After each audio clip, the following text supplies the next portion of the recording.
shared, particularly regarding their maritime labor and traditions. As a maritime historian and archaeologist myself, I can attest to how few of my colleagues in maritime archaeology are often aware of the amazing contributions of the Krao people to the shaping of the modern maritime world.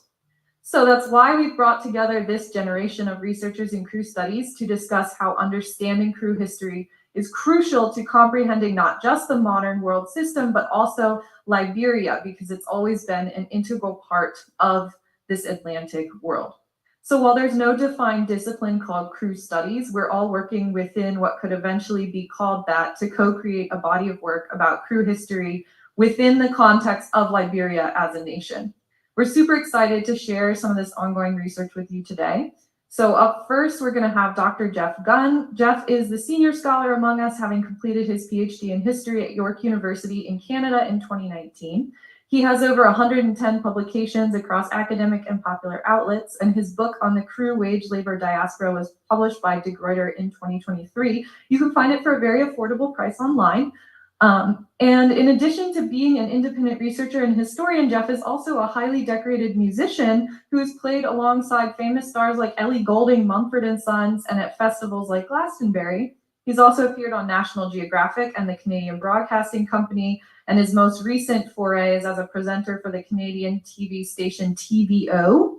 His paper today investigates historical sources, including wage lists, narratives, postcards, gravestones, and others, to explore the global extent of the Krao diaspora and how they formed unique identities on British contracts. I'm going to introduce all three of us so that we can just run through all the presentations at once. Next up, Megan Crutcher, me, and Prince Conde are the co-directors of the Krao Coast Heritage Initiative, which is a new historical archaeology project in Sino County. Our paper discusses the methods and results we will use to conduct archaeological study in Sino within the context of established historiography and narratives about Krao origins, migration, and maritime heritage in the nation of Liberia. I myself am a PhD candidate in the Nautical Archaeology program of the Department of Anthropology at Texas A&M University.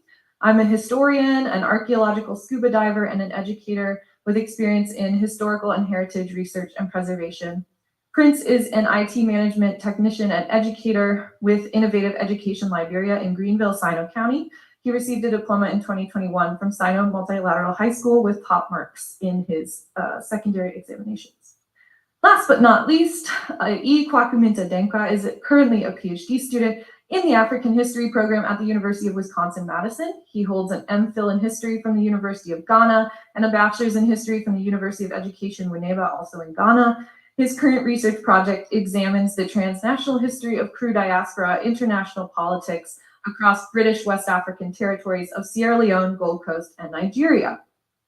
His paper today comes from his project, which examines the ways that indigenous Krao people from Liberia use their diasporic urban connections in British West Africa to challenge Americo-Liberian domination of the Republic of Liberia and to challenge British colonialism in the 19th and 20th centuries. So with all that mouthful over, I'm going to stop sharing this particular PowerPoint. We're going to move on to Dr. Jeff Gunn, who has a flash drive with his PowerPoint.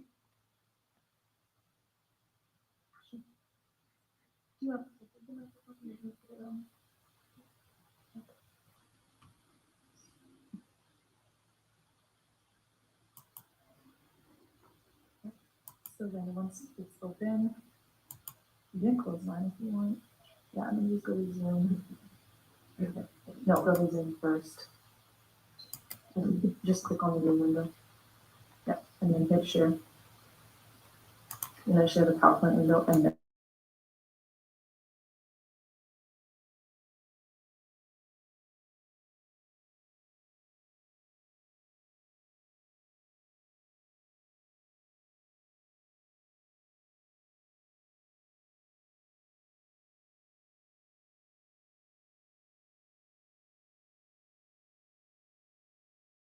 Really exciting to have a panel on the Krao. Following Krao labor has been a journey that's taken me to many countries over a period of 10 years of research in places like Guyana, Trinidad, Jamaica, also Sierra Leone, where I spent a great deal of time, Liberia, Ghana, Cameroon, as well as Singapore, Calcutta, in finding all the different locations where they labored. My particular research is interested on their labor on British ships, in particular the Royal Navy has been a real source of information.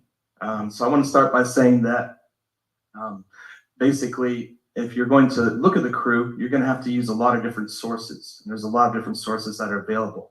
I'm just going to go through a couple of them. I'll just start by saying they were involved in a voluntary diaspora, to borrow from Jallo's definition of diaspora. This is a voluntary diaspora where they're going and working and returning either to Sierra Leone in Freetown or back to their villages in the coast of Liberia.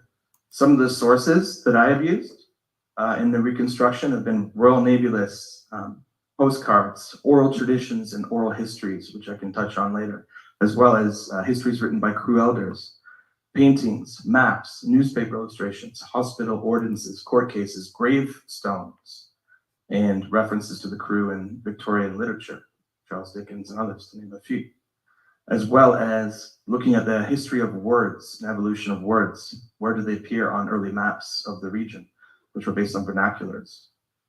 So the word canoe is used a lot. I use the word surfboat just because of the nature of their work as intermediaries between ships and the coast.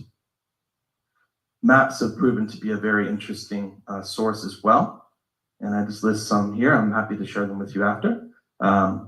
Particular references to towns that we see in the 16th century and the evolution of those towns by the 19th century.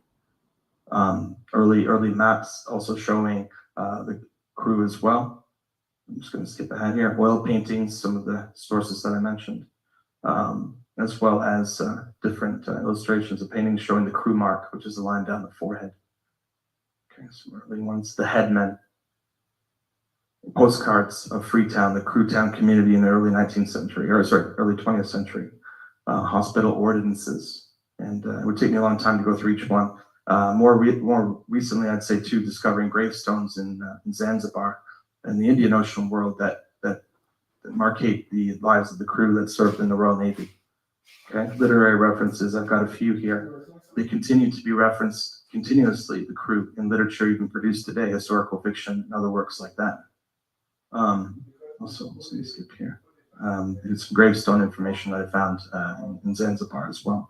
But I'm also going to focus on wage lists today. So I'm going to focus on 3 sets of primary sources relating to crew labor and the relationship with the colony of Liberia, the Liberian state, and these include Royal Navy pay lists from 1819 to 1820. And we're going to look at one ordinance in 1836 and then some port entry laws that affected the crew in the latter part of the 19th century. I'm going to draw attention to these pay lists, which I argue provide crucial evidence that the crew were engaged in a free wage labor diaspora and reveal the significant role they played in Royal Navy anti-slaving operations in the Atlantic. There are other lists that detail their work in the Indian Ocean and the Pacific Ocean, where I found them as well. In particular, though, the muster list of crewmen serving on various ships, 1819, 1820, provides some of the earliest evidence of crew working on Royal Navy ships with their pay. They provide details regarding their wage rate, and by extension, insights into the hierarchical nature of crew labor, including the impact of rank, the role of headmen or foremen, crew naming practices. You'll see some of the names here, and the duration of their contracts and their hiring practices. All these can be read from the pay lists. In short, they provide vital evidence towards understanding wage rates, but also the hierarchical nature of crew labor. The second part, which I'll do very briefly, given time, is just to focus on a couple of ordinances in the colony of Liberia and later on Liberia that affected crew labor. So crew mariners from southeastern Liberia played a crucial role in British Royal Navy operations in the 19th century. Centuries of trade on what became widely recognized as the crew coast with the British facilitated crew employment on wage labor contracts in the Royal Navy as they circumnavigated the Atlantic, Indian, and Pacific Oceans. The mass employment versus enslavement has been a topic discussed at length, but the role of the natural environment, geographical location on the West African coast, and the mariner culture seems to have positioned them for a working relationship with the British and other Europeans. Crews serving in the Royal Navy were responsible for a range of duties, including watering, navigation, transporting cargo in small craft, shipboard maintenance, transporting translations, coaling in engine rooms, boarding of slave ships following capture, and serving in naval brigades engaged in combat on the ground. Crew labor was in such demand that they established their own living quarters known as crew towns. And my initial interest in the crew was in Freetown, looking at the crew town that developed there, which became quite sizable. My research also attempted to take on everything that wasn't done. If you look at the history of the crew, you'll see the last book that was written, full book, was 1999 by Diane Frost, who looked at the crew Diaspora to Liverpool from Sierra Leone, from Freetown. So with the research that I've done, it's the first time in about 20 some odd years that there's been a book just dedicated to the crew.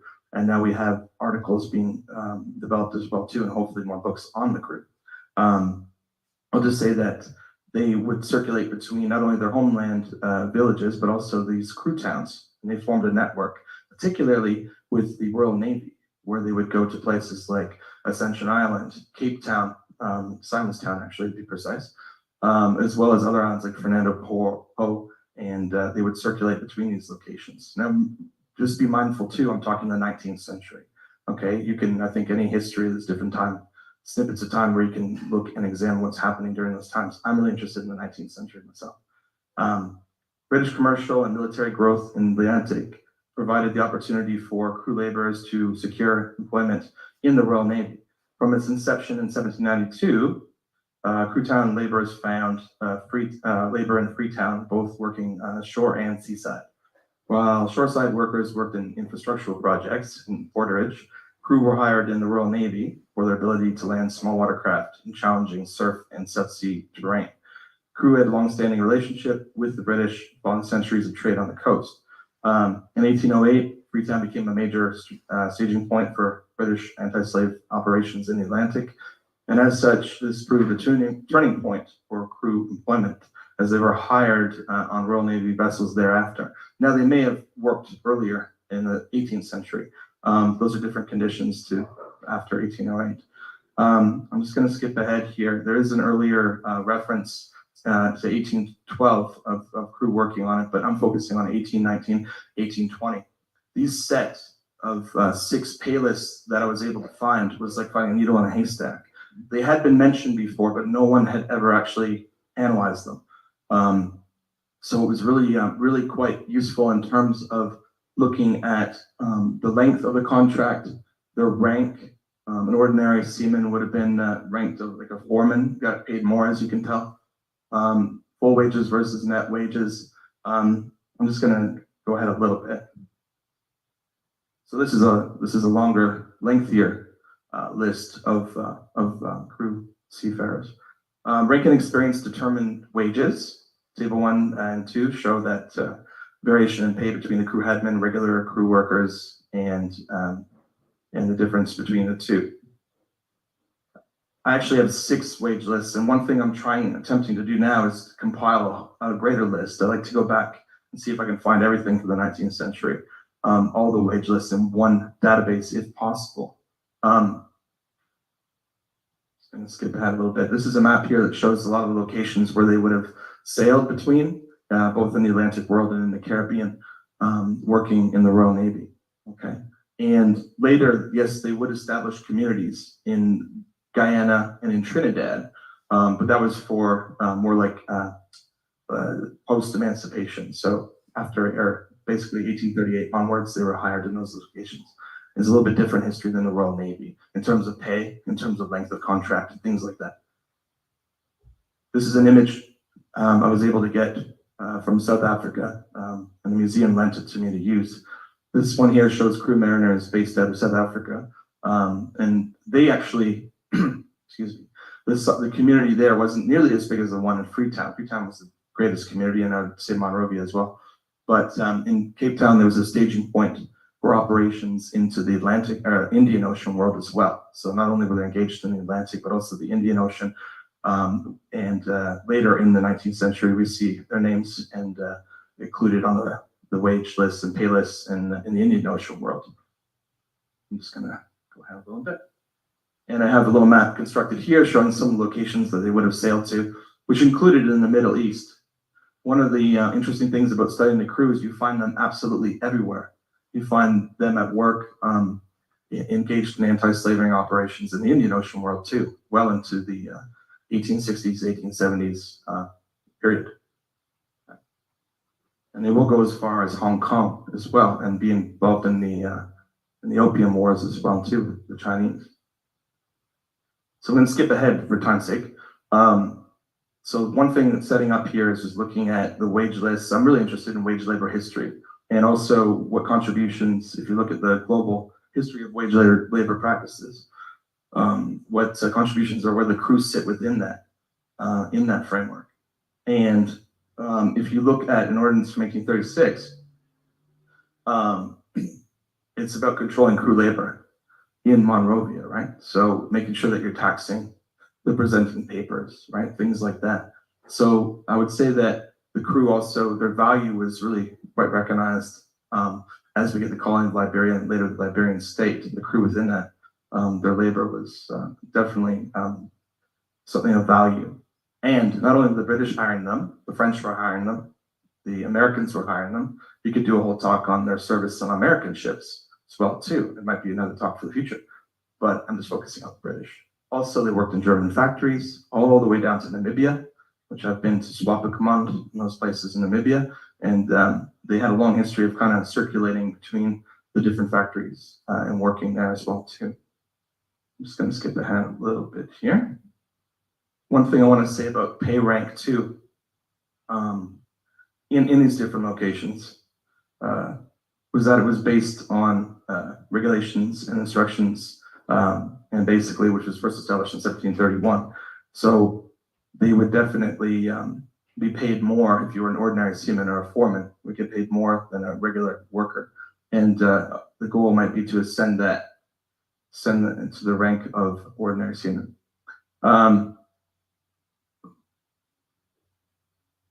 Let's get back a little bit. The ordinance I showed you for 1836 was followed by a series of port of entry laws that followed, trying to basically make sure you're able to control the flow of crew labor. And this would involve the headman presenting a list of his workers and then making sure that not only would he take a cut of the pay of each worker, but then also paying to the officials in the ports where the labor was channeled. So all these different developments kind of affected the growth in some sense. A lot of them would want to go to places like Freetown, Liverpool. There was in New York as well too, a small community, all over. And that's where they could continue to labor without getting taxed, so to speak. So it did open up some new tensions, I would say. I'm just going to speed ahead to the conclusion. One thing I want to say is that the crew represent an early model of wage labor. Wage lists are undeniable. When you see it, they speak for themselves, how much they're getting paid, basically the duration of contracts. This is an early chapter of wage labor history, and I think it deserves a lot of recognition in terms of African contributions to that. Also, I'll say that the British Royal Navy played a fundamental role. Were there others? Yes, they worked in the French Navy as well too, the American Navy.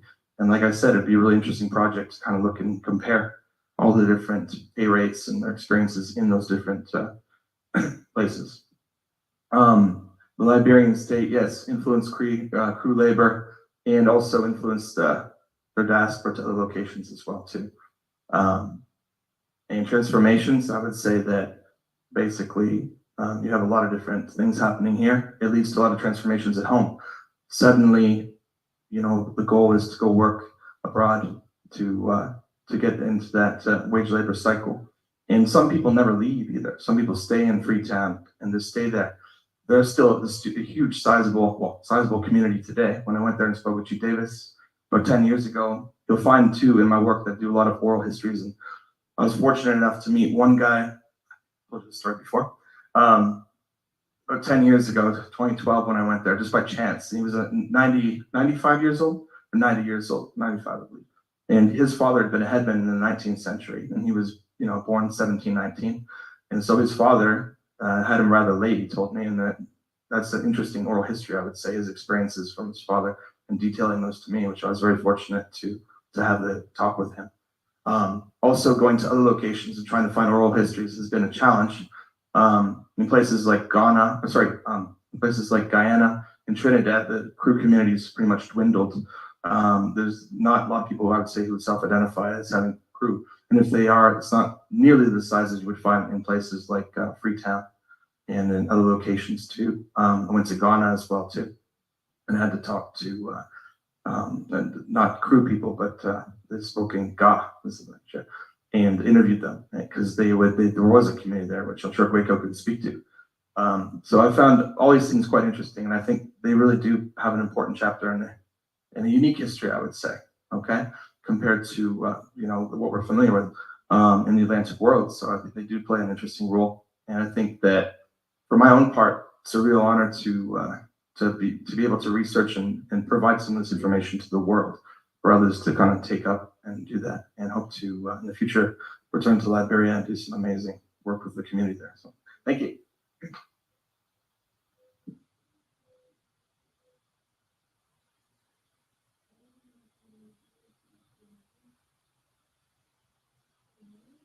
At Focus on Liberia, we discuss everything Liberia, from education to politics, arts and culture, entertainment, agriculture, history, religion, family, and technology. Focus on Liberia uncovers and showcases the best of Liberia and shows the world the truth about Liberia. We educate, elevate, and promote all things Liberia. We conduct interviews, panel discussions, debates, and more. Tune in to Focus on Liberia on Facebook and YouTube and be a part of the stories that make up the news. This is Focus on Liberia, and I am Dennis Ja.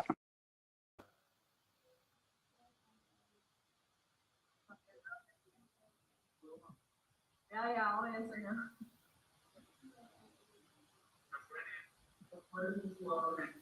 They're answering you, Prince. Everyone is saying hello back to you.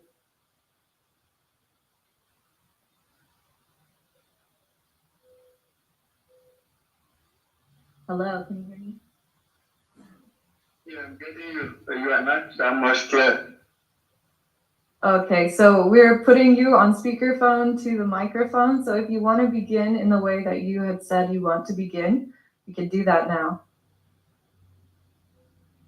Okay, thank you very much for the opportunity. I'm very much excited to, speak to you and to also speak on the heritage and the archaeology of the Krao people. Krao, they are people that are very famous when it comes to the history of Liberia, and then Krao people, they are one of those tribes that travel across to the world museums. So I'm very much happy to do on the presentation. So we Krao people, we came from Mali, and then we came again, little by little settled.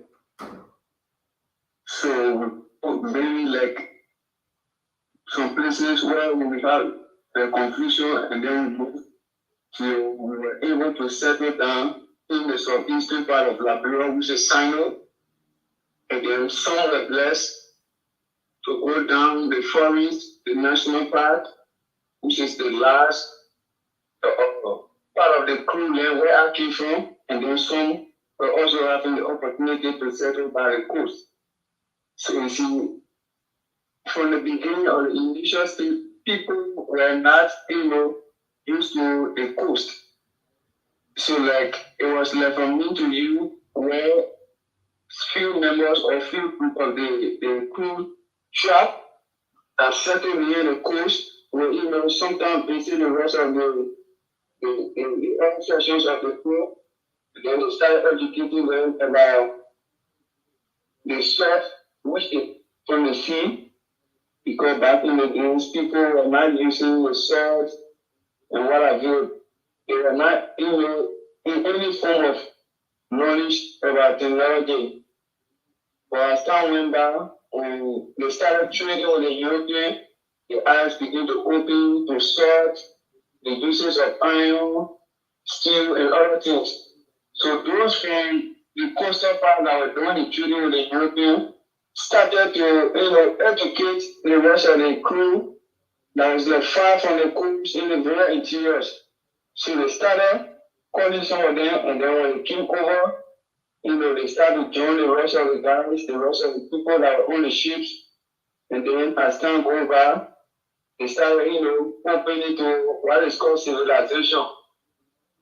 So I'm very, very much excited, and I hope to, present more on the heritage of the Cree people. And I also wish you were in your presentation. Thank you. So I will give the PowerPoint presentation now, like the notes that I sent to you. And then at the end of the panel, we have a time for questions. So if people have questions, they can ask them and you can answer in the same way. But did you want to do the greeting and crew? Yeah. Tato. Oh, Tato. Nakwani. Nakwewerane na denye. Poisa Tato. Nakwani Tato. Oh, Tato. Okay. So. Thank you. Okay, so I'll put you here. You should be able to hear me, but if anyone has a question, I'll repeat it for you.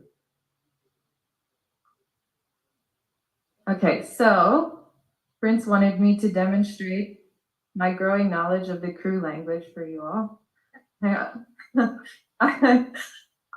I can say more things, but they'll come out very garbled.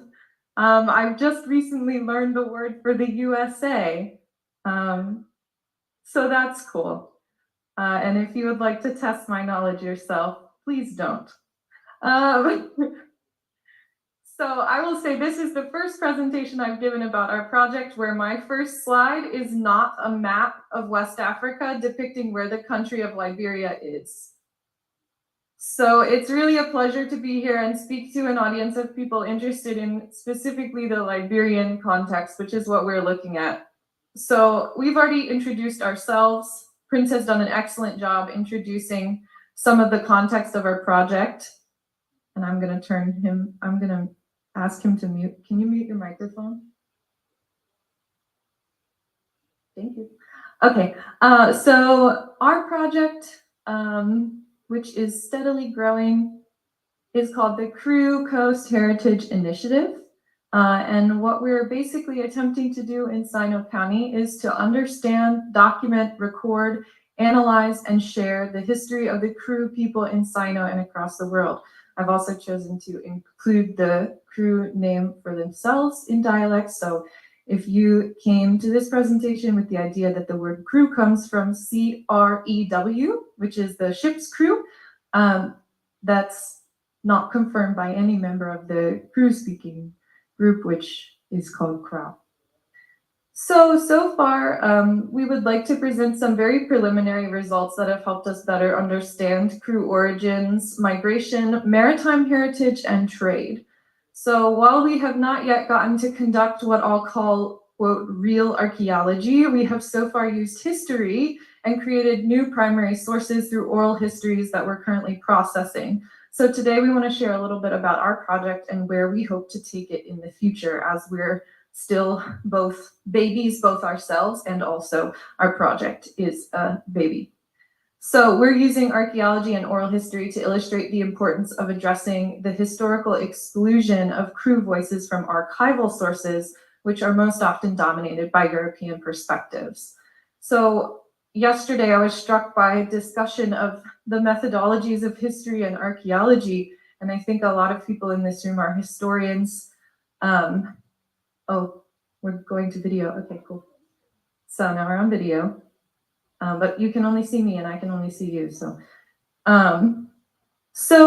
I wanted to talk a little bit about our hypotheses and methods. So one of the strengths of a mixed approach or an interdisciplinary approach that we're taking, like historical archaeology, is that we can answer a broader range of research questions with tangible data and material culture that historical documents might ignore, silence, or omit. So we have to combine all three methods. I believe it was Dr. Carr was saying something about this yesterday, combining methods like archives, oral testimony, and archaeology if we want to understand the Liberian past. So the purpose of archaeology is mostly to investigate the material remains of the past, so things, landscapes, soil, etc. And the major benefit is that we can extend the past beyond just written sources, and we can incorporate broader perspectives and different perspectives that are not represented in archives. Many people, like the Krao sailors, never got the chance to leave a written record, and so a lot of what we can figure out about their lives comes from snippets in the archives as well as archaeology and oral history. So what we're doing is looking both inside and outside the archives for sources about Krao history, including origins, migration, and historical settlement and maritime trade. So one of the key aspects of archaeological methods is the creation of hypotheses. So as historical archaeologists, we specifically use somewhat scientific methods to answer humanistic and historical concerns. And this allows us to incorporate these perspectives in the historical record.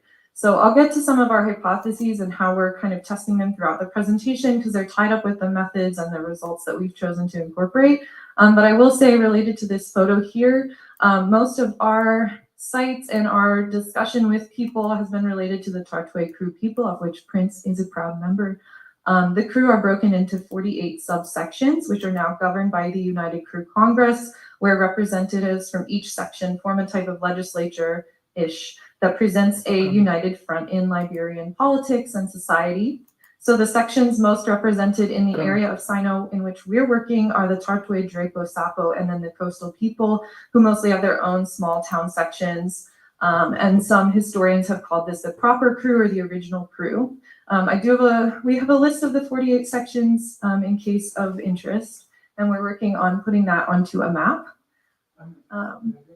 So just discussing a little bit of our preliminary results. So to understand what we hope to do and what we have already done, you have to realize we have not yet dug any holes, which is, archaeology is just a lot of different types of holes in the ground, unintentional holes created by construction, intentional holes created by construction, holes created by people walking over a certain area of ground a lot. So archaeology is just a lot of holes in the ground, which we have not dug any yet.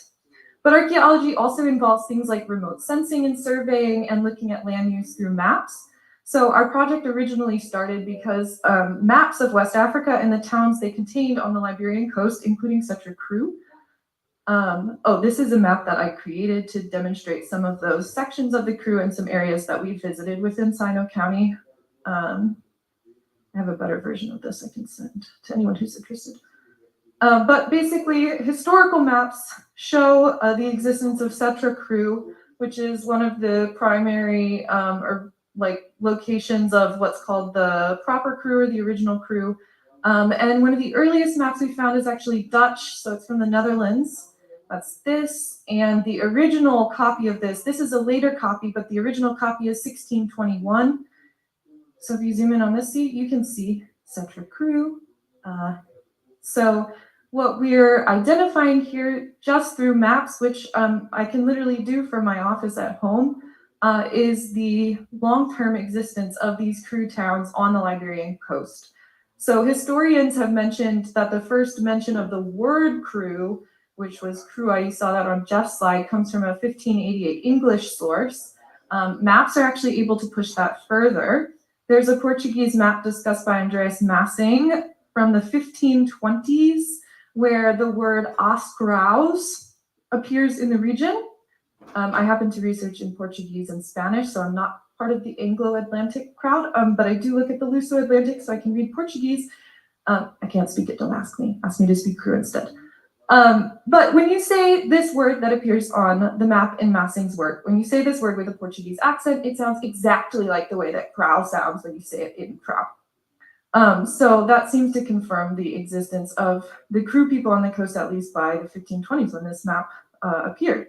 So Setra Krao is established as existed at least in 1621 when this map dates from.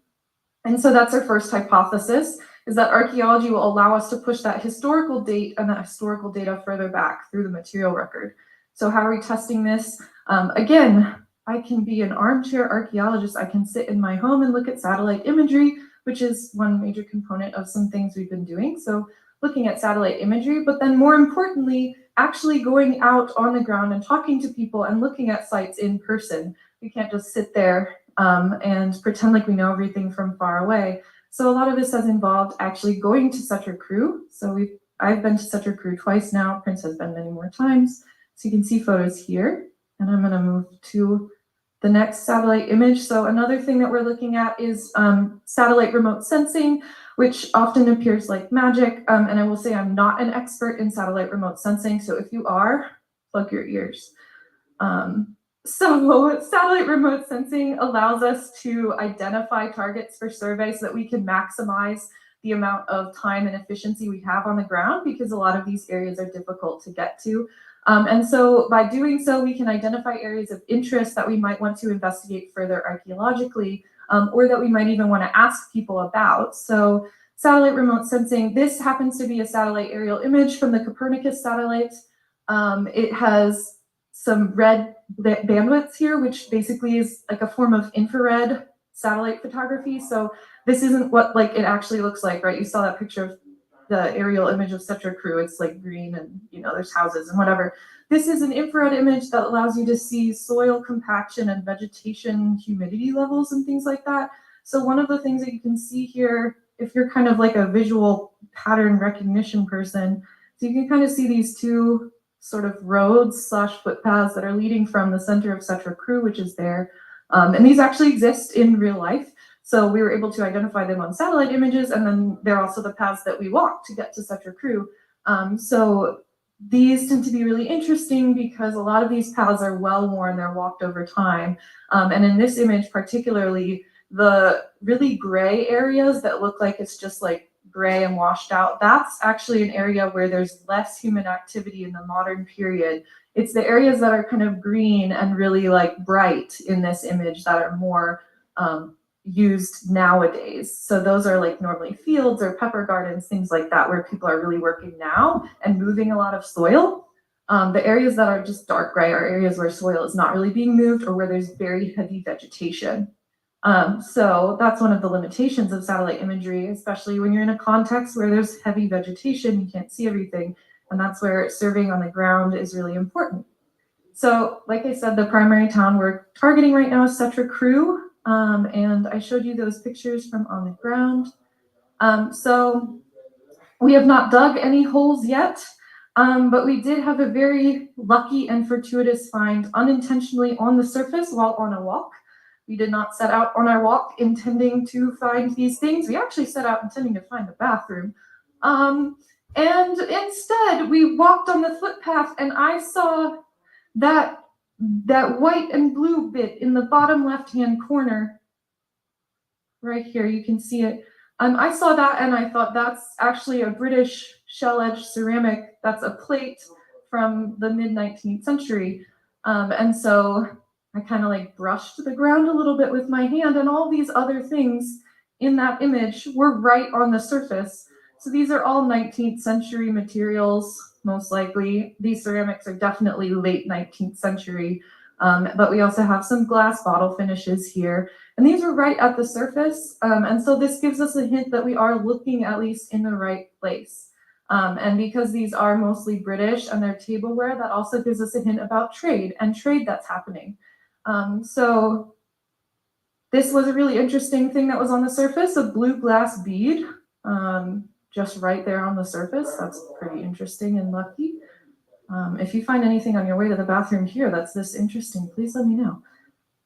So another thing we found, Prince conducted some brief discussion and survey back in November. I was not in Liberia, but Prince did this in November.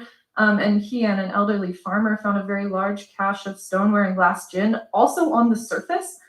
These are likely Dutch. ND that you see on here probably stands for Needham, which was a center for exporting Dutch gin. And bottles like these are super common at trade sites across West Africa, not just in Liberia. And they're mostly suggestive of sites of heavy trading, because these things would be exchanged from the arriving Europeans and American ships to the Liberians that they were trading with. Unfortunately, when we find things on the surface like this, that doesn't give us as good of a hint as to the archaeological context. So it's better for archaeology when we find things that are nicely stacked up. That's what we call stratigraphy. And when things are nicely stacked up, especially when we're digging them in a hole, that gives us a lot more context about the objects and their dates and sort of what they can actually tell us about history. Objects like these are really helpful because, for example, there's a lot of British ceramics here. We could say something about the Kroo relationship with the British, right, based on those documents. So that's very important. But we don't have the context of where these appear inside the soil. So we don't know, maybe they're below. These British things are actually maybe below a lot of indigenous Liberian ceramics. So we don't really know. Thank you. So that's where archaeology and what I return to as like real archaeology, which we haven't yet gotten to, is allowed to give us more information. So a couple more results we have. We've conducted quite a bit of oral history with different elders around Sino County from both the Tartwe and the Coastal Kroo. We have 17 oral history interviews that we're transcribing and processing now to deposit in an archive, or maybe a few archives. We've been asking people how they were taught about Kroo history growing up and what they remember learning. So very similar to the questions that Jeff is asking as well. And so some of these elders form a de facto board of directors for a project, and we consult with them often on, directions we should take and just basically community stuff. So oral traditions reveal a lot about the origins of the Kroo. As Prince mentioned at the beginning, the Kroo came down from Mali. And this is a long-standing oral historical tradition. So we've also had a few workshops. You can see Prince depicted here with Mr. Sokan, who is one of the elders we interviewed out in Tubmanville in Sino County. You can also see the staff of IEL here. So if any of y'all are watching Shadrach, I give you all a big shout out and a huge thank you. We conducted a workshop with the staff of IEL, which is an education organization. You can see my water bottle on the table right there, which is the same one I have here. We conducted a workshop on basically Archaeology 101, Oral History 101. They've got an audio recorder that can be used for oral history. And then we also worked a little bit on how do you determine between historical sources, how do you sort of find what the historical narrative is, and how do you craft some of those narratives. So that's been really fun to work with them. And I'm incredibly fortunate to be welcomed to Liberia by the IEL staff. Also, their schools are doing an amazing job in Sino, so huge shout out to them.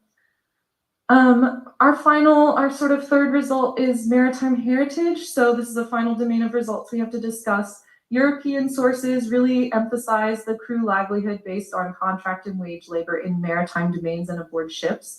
And today, coastal fishing and trade in traditional dugout canoes is still a very vital part of the economy. So you can see a bunch of those aspects here. For me, as a nautical archaeology, maritime history, maritime archaeology person, I was honestly not as familiar with canoe construction, which is one of the major focuses of my program, is ship construction. How are historical ships built? And so the dugouts seem to be very simple to build, right? You take a log and you hollow it out through various means. But this is a very labor-intensive process. It's a very craft process. And so people are trained their whole lives to do this. It's incredibly skilled labor. And you see these really amazing adaptations of traditional canoes to accommodate modern technology. So the one on the top, you can see that canoe has a little platform rest for an outrigger motor. You can see in the bottom, this canoe has basically a cutout and then a bulkhead inserted so that an outboard motor can be placed through to the bottom of the canoe. And so as a boat nerd, these things are really interesting to me. They don't necessarily go into like our research questions about the Kroo heritage, but they are very important parts of those maritime traditions. And so I wanted to share some of them with you so that I could nerd out a little bit about boats.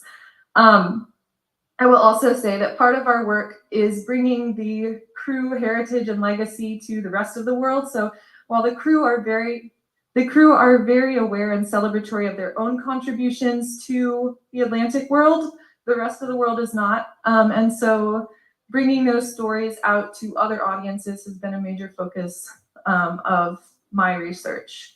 And this is our last slide, I promise. Something that Prince really wanted to make clear and that he's told you guys at the beginning here as we're writing this paper is that there are so many things left out of the historiography of Liberia, some of which include the origin of many tribes and their history. Many Krao people were not taught the history of their own groups in school, so they have learned everything from elders who are not always around. And, you know, kids are not always interested in hearing stories from old folks. So our project is really focused on taking this history and doing it justice by making our project very distinctly based in Sino County and very accessible, especially to youth. So if you're a Sino County youth who is watching this on Focus on Liberia, please reach out to us. We would love to talk with you. So being an American academic myself, it's really important to me to collaborate as the #1 goal. So we openly will share our data with anybody. All of our artifacts are kept within Liberia. And we're very rooted in the Greenville community within Sino County. We're headquartered at the Sumi Morris Center, and we've begun receiving inquiries for some collaboration from Sino County youth and elders as well. We've been able to hold those workshops. We've also managed to donate 10 copies of Patrick Burroughs' book on Liberian history to various high schools, especially Sino Multilateral. We've also donated 4 copies of Dr. Gunn's book to those interested in that scholarship. And so we've been fortunate enough to receive some small funding for this work, but we are seeking more because obviously we want to make this project very viable for the future and show people how important Krao material culture is. As maritime archaeologist and historian, I also have a vested interest in contributing to efforts to improve other conditions like sea level rise and coastal erosion and other climate effects that affect not only maritime heritage and history, but also people's everyday lives. We have an upcoming literature review about climate impacts on heritage in coastal West Africa, and I'm happy to share it. I would like to leave you with this quote from one of our oral history narrators, Peter Nagbe. And he said in a written account he gave to us, not an oral account, a written one, he wrote us a short document about his life and family, which I copied and then returned to him. And at the end, he included this statement, which is something more poignant than me or Prince could ever write. He said, "Our ancestors are gone away. We obey some laws and rules from our ancestors, and they have some other important places where they have their gods and other things. As time comes, these things will go away. Our children will not maintain them. The part of our heritage that's important to me is our land where our people left us. Being part of the Krao tribe, I'm proud of that because every human must have a tribe or place they're from." So I think this highlights the importance of the land and of the physical location, which is a key part of archaeology and what we're doing. Thank you so much.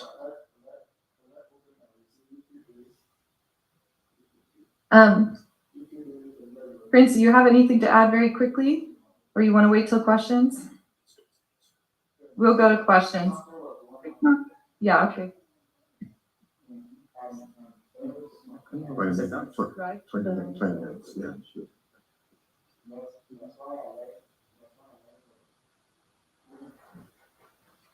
It's okay, we're here.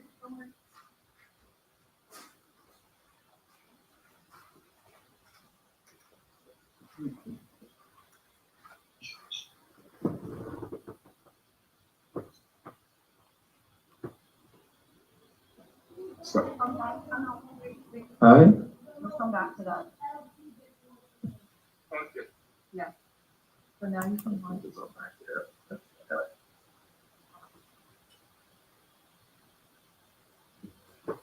All right, thank you so much for this opportunity. My name is Kwekumi Ntadankwa. I'm a PhD student from the University of Wisconsin-Madison. And my presentation today is about indirect racialization and the policies of Krao diaspora in southern Gold Coast. So I'll begin by showing this picture. This is a picture of a Krao headman in the Gold Coast in the 1870s. Now, I got this picture from Cassandra McPherson's work, which focused on Krao labor in Gold Coast, which is now Ghana. It adds up to the literature of Krao labor, or Krao history in West Africa, which kind of focus a lot on Krao and then their labor in West Africa. So I would want to shift the conversation a little bit. I would want to look at Krao politics because the Krao have a lot to tell us, not only in Liberia, but also in British West Africa about ideas about politics and then the kind of contribution that they bring on, that they brought on board. So I would begin by first looking at the making of the Krao diaspora in the Gold Coast, modern day Ghana, in West Africa. I think from Liberia to Cote d'Ivoire, then Ghana. So this work builds on the existing literature on labor history, right? Yeah. So I mean, as Jeff has demonstrated, the Krao were free wage earners who migrated across West Africa and beyond in the 18th and 19th century. Now, for the Gold Coast, they were a very important source of labor, right? So, and they created their diaspora, especially from 1874 when the colonial economy began to open up, right? So where we had mechanized mining and so on, Krao labor was very important in sustaining these mines, right?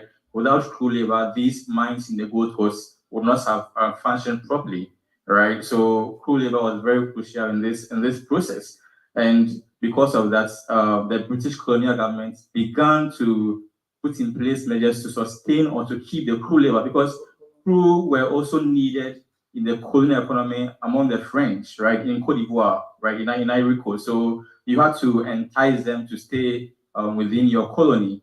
And this is one of, I mean, there were many regulations to entice Krao labor to stay in the Gold Coast, because if they come into the Gold Coast and work for a year, they go back to their home. And Jane Martin has written about this phenomenon, right? So they were still much attached to their home country. So this is one of the regulations which provided free medical health care for Krao laborers in the Gold Coast, right? So other indigenous people did not get this kind of medical treatment. It was only reserved for the Krao. And also they then began to engage giving Krao their own quarters, right? Their own land to form the Krao towns, right? So by 1911, by the 20th century, we had begun to see Krao towns emerging in the Gold Coast, right? So we have a Krao town in Ghana's capital, Accra, in Jamestown. We have a Krao town in Cape Coast. We have a Krao town in Sekondi, right? Yeah, and these began to also emerge in on town plans, right? So this is an example of a town plan. This is the one of Sekondi, which I found.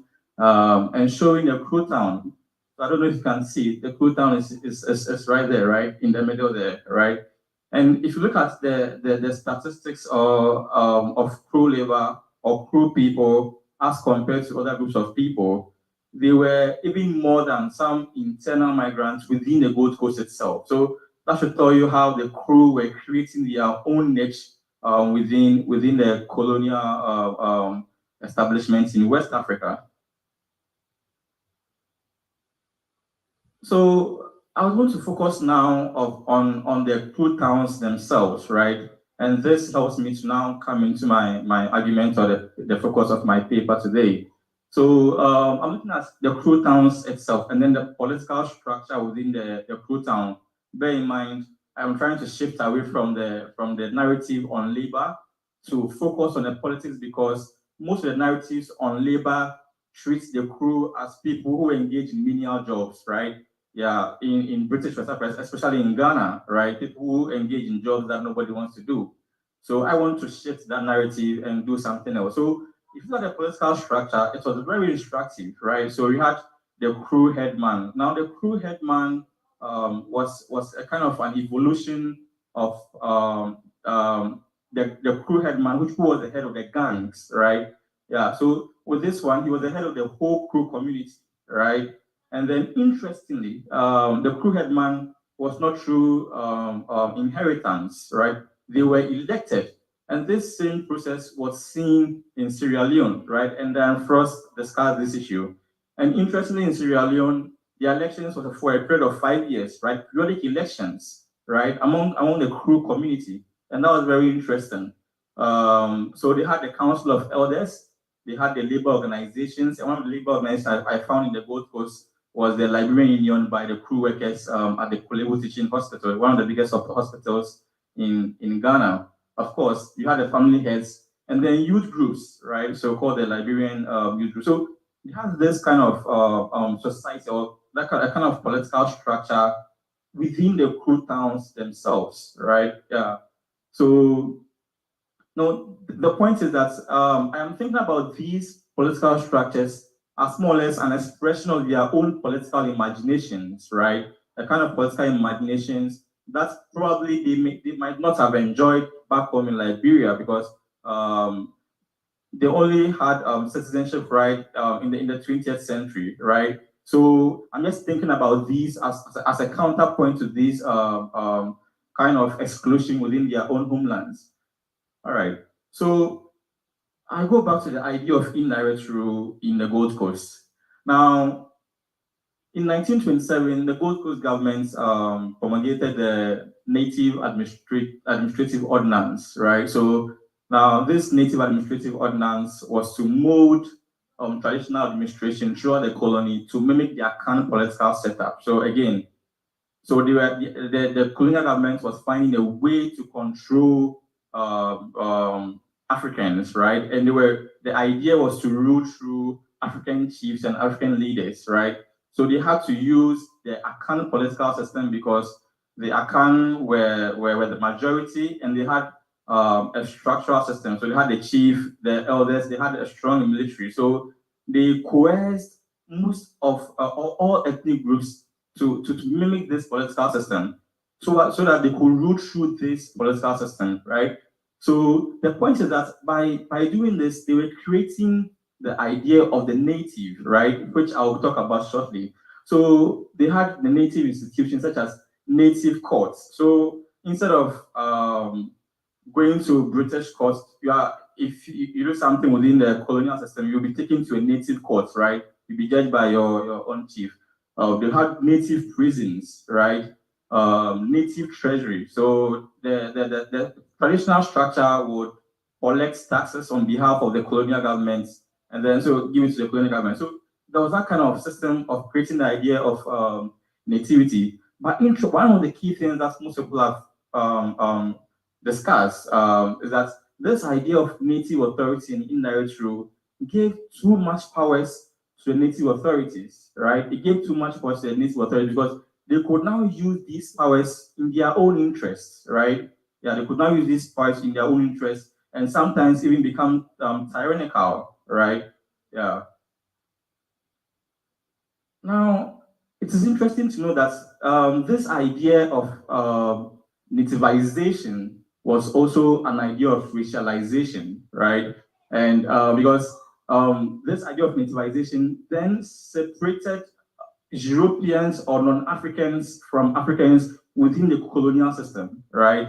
Yeah, so it was a form of racialization, right? So the point is that they had different laws, right? So for example, civic common laws for civilized Europeans and then other non-Africans, and then the native authority and customary laws for Africans, right? So there was this kind of differentiation, right?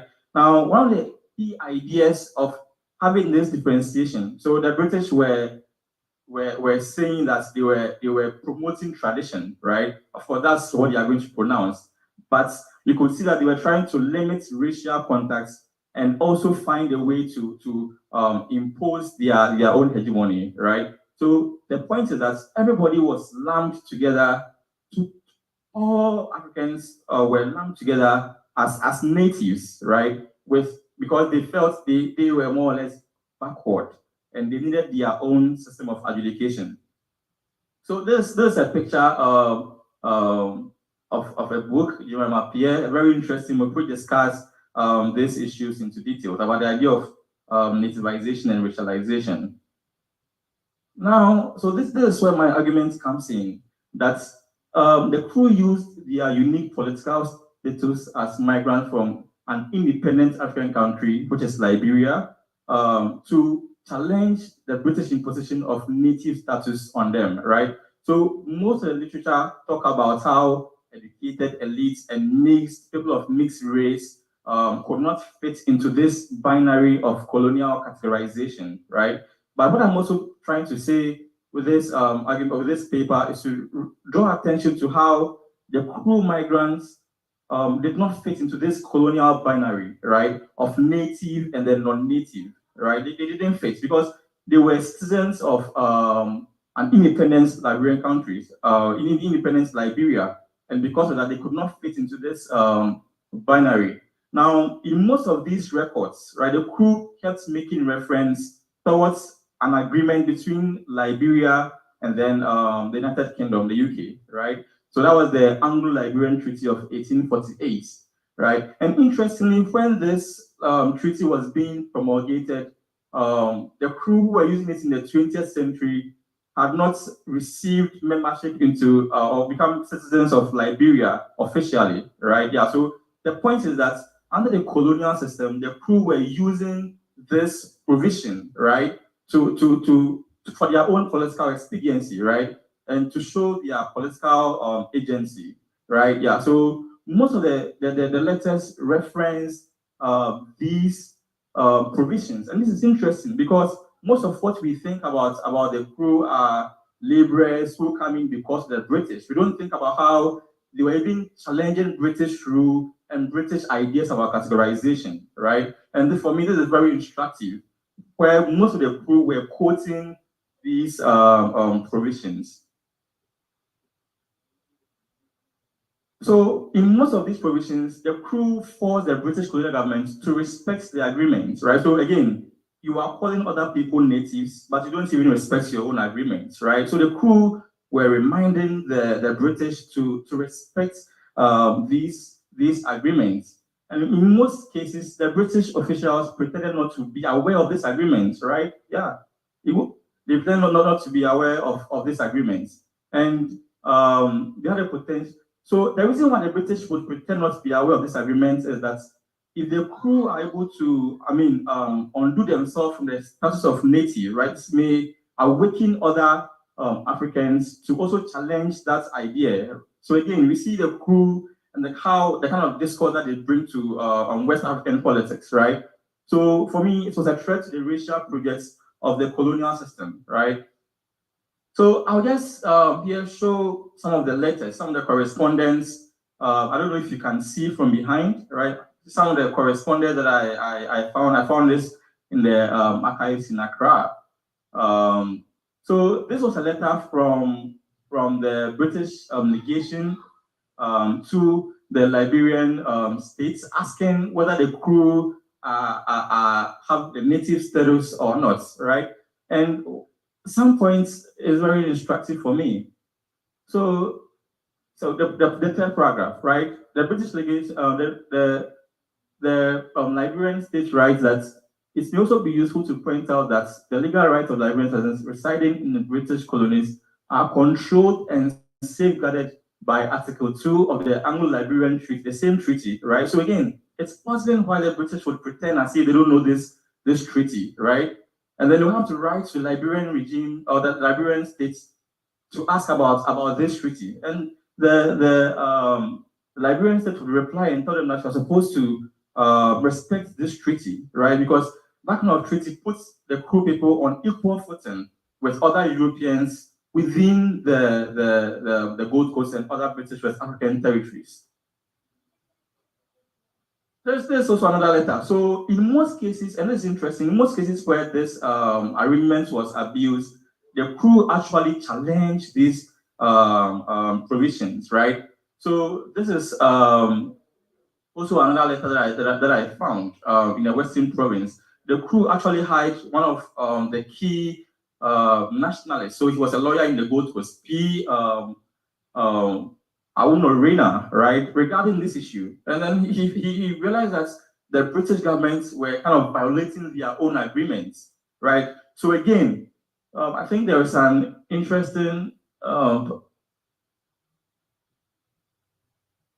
there's some interesting, so again, this letter also quotes the same treaty, right?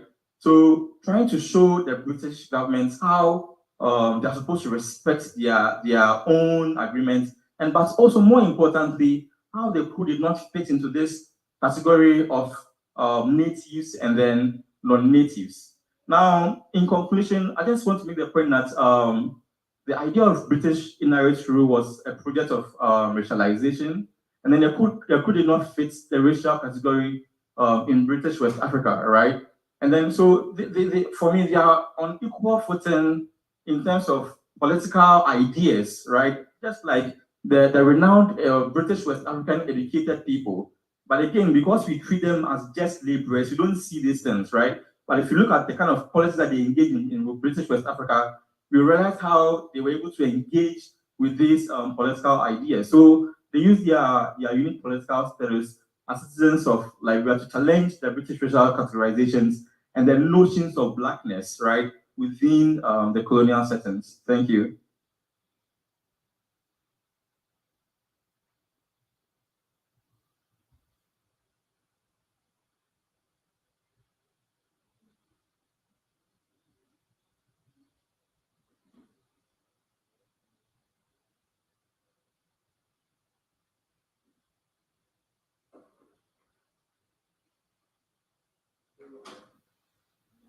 I think we're going to leave room 3 for questions because there's a time in the next panel.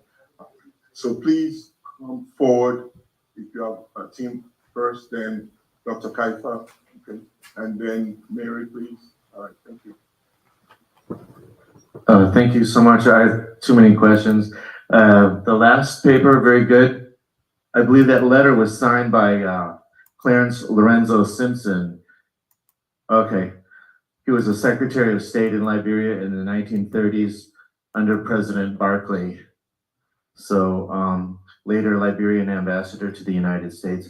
My question, we're talking about direct democracy and what was called stateless societies on the Krao Coast. And if you say the Krao Town governance is a counter narrative to the lack of citizenship in Liberia, I would challenge that and say, I think the direct democracy in Krao towns was modeled after the direct democracy found in the Krao villages on the Krao Coast.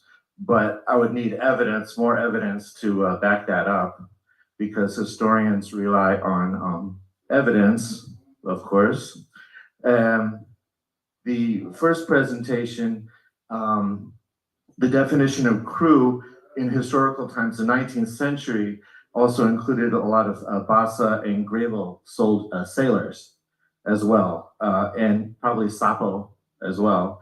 So I'm wondering what your definition of Krao is, because there's Bassa people, people that would now be considered Bassa and Grebo were called Krao at the time.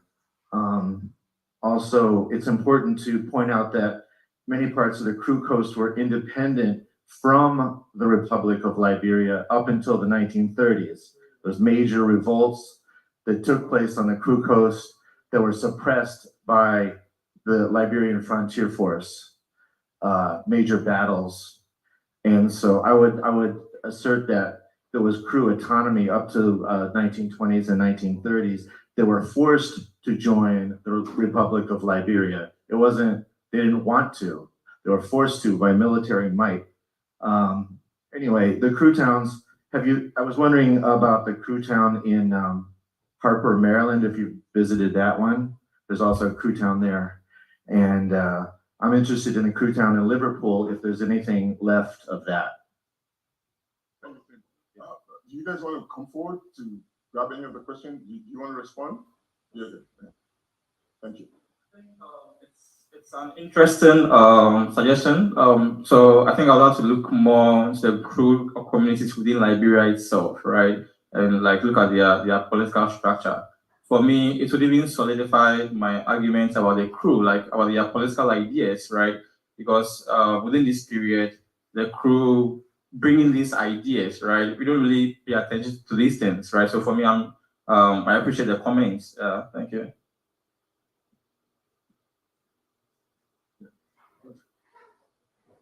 Yes, just to answer your one question. No, I've not been to the one in Maryland, although I've read about it. I have been there. What I'll say is that the identity, one of the things I wanted to do in the book and my own research, particularly in the book though, was to go all the places that are uncomfortable. So for decades, people said, how do you define the Krao? I wanted to go there. Can you talk about the Krao in the 1500s and 1600s? Yes, you can. digging deep and finding maps is a really useful one. And that source you presented today is absolutely fascinating, dating to 1521. It shows a long contact. What I'll say is that I'll go through the limitations really quickly in my response. So one is that, what is the Krao coast? Traditionally, if you went to French sources, they'd only talk about everything to the east of what became Cote d'Ivoire, and they wouldn't even talk about what was happening in, say, Liberia. George Brooks, who I went and visited about 10 years ago and sat with him, he gave me a lot of his sources that he used that have never been published, which I still have to this day, which I'm willing to share with anyone who's interested. He focused on what became Liberia, that section of the Krao coast, right? There was a survey done about 10 years back in Cote d'Ivoire of who identified as Krao, and they formed a population of Krao. So the term's an interesting term. I don't really there's a scholar who focuses on Cote d'Ivoire who said the Krao, I think it's the Neo, he focuses on how they adapted this Krao identity just for the sake of working. Sure, that happened, but there's real Krao people too, obviously. So, I'm at odds with that interpretation. I think the way around that is you look at the historical moment. A lot of the documents we're talking about in Kwaku's work is the 1900s. A lot of stuff I presented was the early 1800s. The sources I showed you in particular, the earliest actual pay lists I've been able to find, hoping there's earlier ones. If you talk about Krao in the Royal Navy in the 1700s, it's a different story, So I think you really have to think about historical moment when you look at those things. And so as for Krao identity, yes, I also have a lot of other things I couldn't mention. I have a 2-hour talk I could do on any one of these sources. I'm just, breezing over basically. To your point about incorporation, yeah, the way I look at it is they were encroached upon by the French, by the British, by the Americans, by the colony of Liberia as well itself. So in the name of survival, to me, they would work these things. So people ask, well, why would they work for them? I think it was a way of surviving that new frontier, that new capitalism, that kind of stuff. And at least, were they equal partners with the British? Absolutely not. By the very nature of outsourcing labor, that's the nature of it, But I think they did what they had to do to survive in those circumstances, from what I can tell. And doing interviews with people from the Krao community, you learn a lot of things. You learn about, I didn't mention it here, but the role of women, for example, in Freetown. You have the headman's wife, who was in charge of the young laborers while they were in between contracts, and they would give a cut of their salaries to her. I never would have found that information written anywhere. Or I've gotten a written history from Krao, Reverend Gibson is his name, and I'm not sure if he's still living because I haven't been to Sierra Leone for some years, but he gave me a written history of his interpretation of the Krao in Freetown. So I had that as well too, and I used it in part of my sources. What's really important to me is giving voice also, not only looking, I think the pay lists and things like that are very useful, they're very telling, but also including those oral histories as well, to give a more rounded picture. I think the Krao, the name could be used when they were in Freetown, for example. Yes, you would be able to identify the differences between you, on a village level. What's your ethnicity? What village are you on? But maybe you'd be recognized as the Krao in a more general label. I think it was mobile label to a certain extent, but there are the Krao as well too in both Liberia and Cote d'Ivoire. So I think the label is an interesting one. I got like 5 different things that I examined in the book. If you want to read it, check it out. Or we talk afterwards. But it was a really hard, tough question. I want to take on those tough questions. I hope I answered some of it for you now. Oh, Liverpool. Yes, on the dockyards of Liverpool. That's where they were based. Diane Frost, who I met too, we went to Sierra Leone together for a conference a few years ago, and she worked on that. And there's not many people left, but this is the 90s when she did her research. There was still sizable descendants of Krao, but you could still go to the dockyards and see. I photographed it and stuff. I was actually there on a musical tour playing shows, but I took time to go see where the Krao was in the dockyards and photograph that. Okay. Dr. Kaifa, please. Yeah.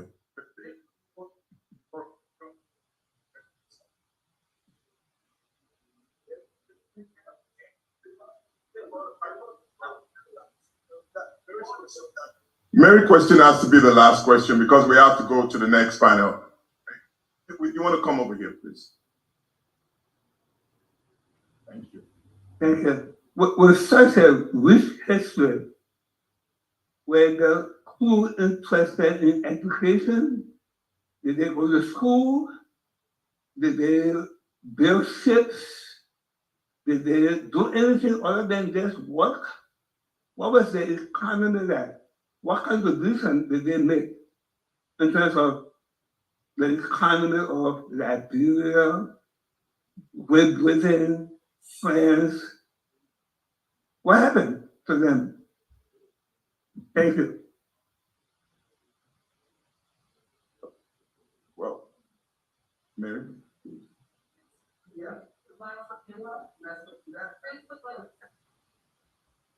Okay, you're about to have the microphone to speak on the education question. Yeah, so thank you very much for the question. I think when the crew first, arrived from Mali and some from Sierra Leone, there was lack of education. So when they came, those that first settled down in Freetown in Sierra Leone were the ones that were introduced to the ocean. So until Sino to Liberia, they started to go for the ocean because that was the place that they really used to when it comes to finding the daily bread or maybe find comfort. So for those of them that got closer to the coast, there was no education. So they started, education when some of them started doing business with the Portuguese, the European traders, when they started working on the ship. That's how some of them that were working as senior, that were doing a lot of things, like trading of the Madagascar pepper and now the tobacco, all of those things, they started learning from the white people. But before then, they never knew anything called English. So when they started trading, the white people started taking them to Europe. From there, some of them, they started learning how to speak English. Some of them started speaking. And then, from what they saw, from what they learned on Europe, those that stayed there for maybe 5, 6 to 7 years, their way of thinking, their way of doing things started to grow, to develop. So when they came back to Africa, they were the ones that started opening the mind of others, making cool people about education. So by then, Krao got the education from trading with the European people. Thank you. We're going to have Kwaku answer as well now. Just a quick response. The crew, interesting contributions, right? I think, especially in high life music in Ghana, right? The crew played a key role in that. So we see their contribution in many places. They were educated in the Gold Coast while they were there, even in Sierra Leone, right? Establishing schools, right? I've seen records of the crew were writing for funding for those schools, right? Yeah. So I think that's a very interesting question. And we've not really looked at crew contributions in West Africa itself too. No, she's nice. She's nice. She's nice. Come on, Mary. Come on, Mary. You're nice. All right, well, I have to say thank you because there were so many years I was the only one here talking about the southeastern part of Liberia, and it's thrilling. But and Tim actually raised the points I was going to raise. My own work has been in Cape Palmas since the 80s. There I had Glebo elders telling me how they had walked to Ghana to work along the beach and walked back, right?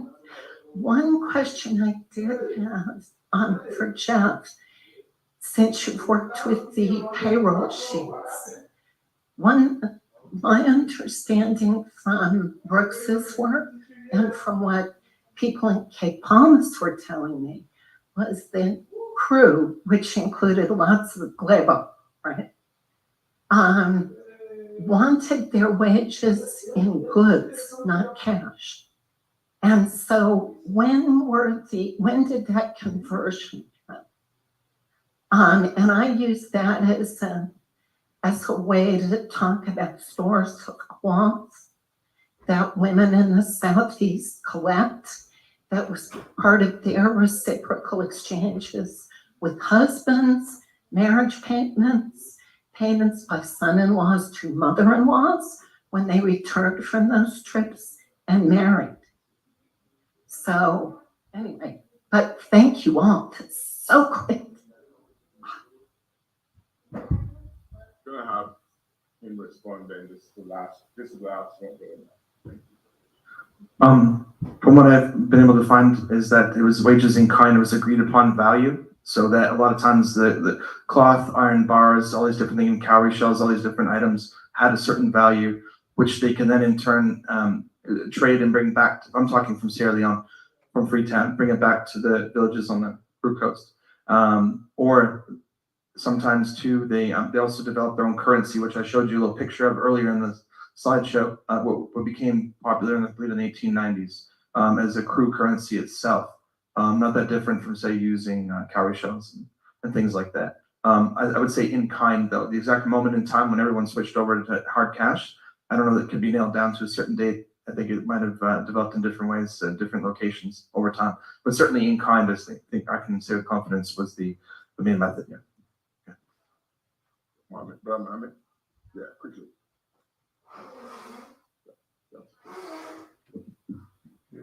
Yeah, that was a very good presentation. Thank you very much.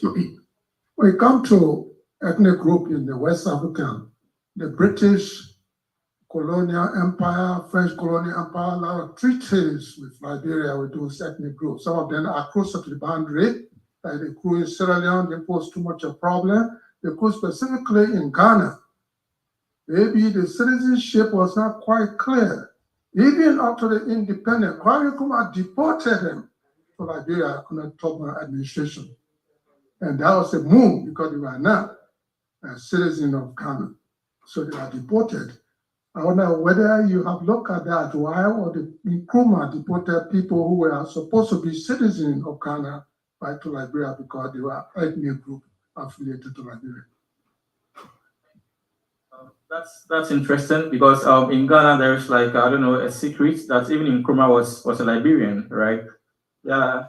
No, I don't know if you can. Yeah, the mother, right? So it's called. Yeah, exactly, Kroo, right? Yeah, so that's because I'm not seeing Nkrumah was in Liberia before Ghana's independence, right? What we know is that the deportation was by Buzia, yeah, in 1969, right? Yeah, so Nkrumah is free, right? Yeah. Hello, everyone. I'm gonna make this the last question because, and then I'm gonna offer the postscript. Okay. Thank you very much. Great presentation. I'm interested in whether you look at the interaction between the Grebo, the Kroos that settled in Ghana or other places, their interaction with the Ghanaians, and how did the Grebo and the Kroos maintain their culture? And the reason I'm asking is very important. I'm one of those. My grandfather left Ipamas, went to Ghana, married a Ghanaian, taught the Ghanaian woman Grebo, and they had my mother in Ghana. Then my father left Liberia, went to Ghana, and married my mother, and they born us in Ghana. And we learned Grebo at home in Ghana. So the culture was very different. They had their own governance and so on, and they had their own, every Christmas time they meet, they kept their culture together. Whether you're a Bassa, you were up into your Grebo, or you came from your Kroo, they all came together as Kroo because the first settlers were Kroos. So every Liberian that went to Ghana, you call them Kroos. The same way Liberians call the Ghanaians Fanti because the first group were Fantis. So, but they all came together as one to form the Liberian community in Ghana, and they all, exchange ideas from different towns to different towns. Yeah, thank you. Thank you. To everyone, I just want to thank you for your indulgence.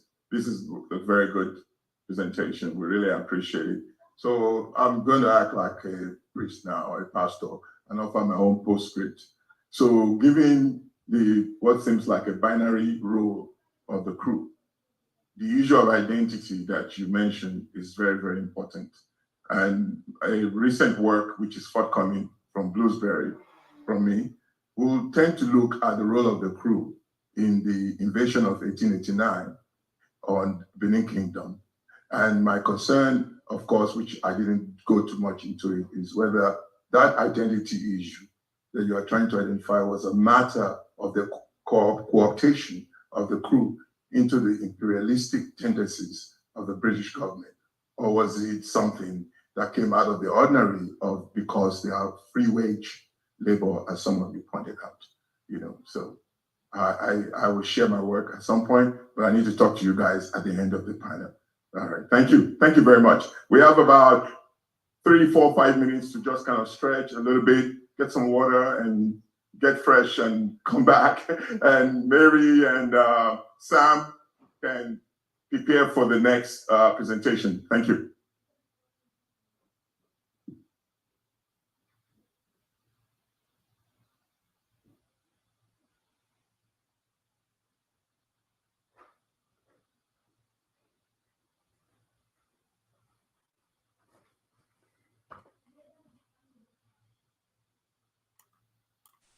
We are Liberian. Liberia is our home. Liberian people. Even you hate it, all we want. Liberia, oh. Even you hate it, all we want. Liberia, Liberia.